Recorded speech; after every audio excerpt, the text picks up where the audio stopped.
Thank you, Mr. Chairman. Welcome, Acting Director Kane and Acting Director Harlow. I thank you both for your service, and I'm happy you are here with us today. And I also want to thank Chairman Gowdy for holding this third in a series of hearings examining the various components of the Department of Justice. The Federal Bureau of Prisons is tasked with protecting society by confining offenders in the controlled environments of prisons and community-based facilities that are safe, humane, cost-efficient, and appropriately secure, and that provide work and other self-improvement opportunities to assist offenders in becoming law-abiding citizens. It is the duty of the Bureau of Prisons to not just warehouse federal inmates, but to assist those inmates in becoming law-abiding citizens.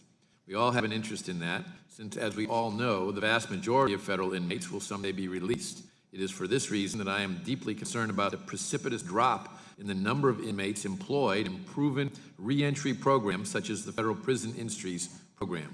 Last year, FBI only employed 10,896 inmates. This reflects a reduction of more than 2/3 in the percentage of eligible inmates working in the FBI program, from 25% in 2000 to less than 8% in 2016.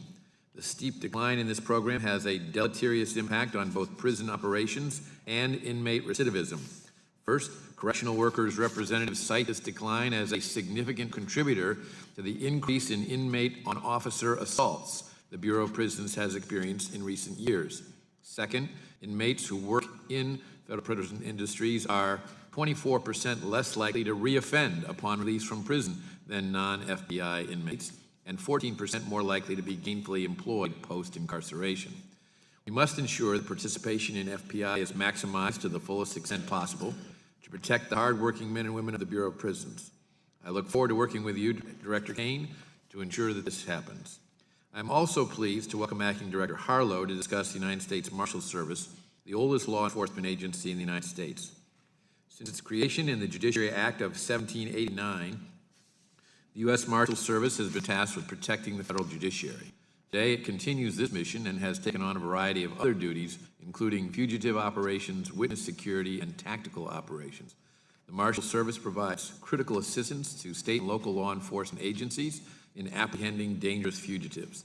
In 2016 alone, the U.S. Marshals arrested over 80,000 fugitives who were evading justice in both state and federal judicial systems.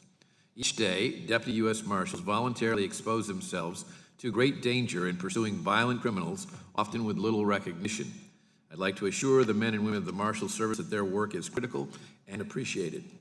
Executing the assorted duties assumed by the Marshals Service requires a great deal of manpower, coordination, training, and proper equipment and facilities. Today, we will discuss areas where the Marshals Service is experiencing challenges. I know the agency is looking for changes in its hiring capabilities, and I would like to hear the problem you presently encounter with the current framework. With Congress's oversight responsibilities, we must also address times when agencies have not been able to meet all expectations placed upon them, so we can assure such mistakes are not repeated.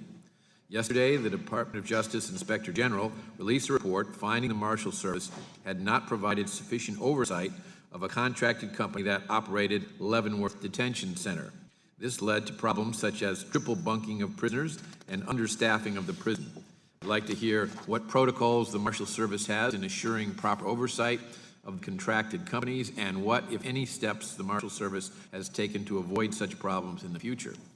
Acting Director Kane and Acting Director Harlow, I thank you again for being here and for your continued service, and I look forward to your testimony regarding the challenges facing both of your agencies. Thank you, Mr. Chairman. I yield back.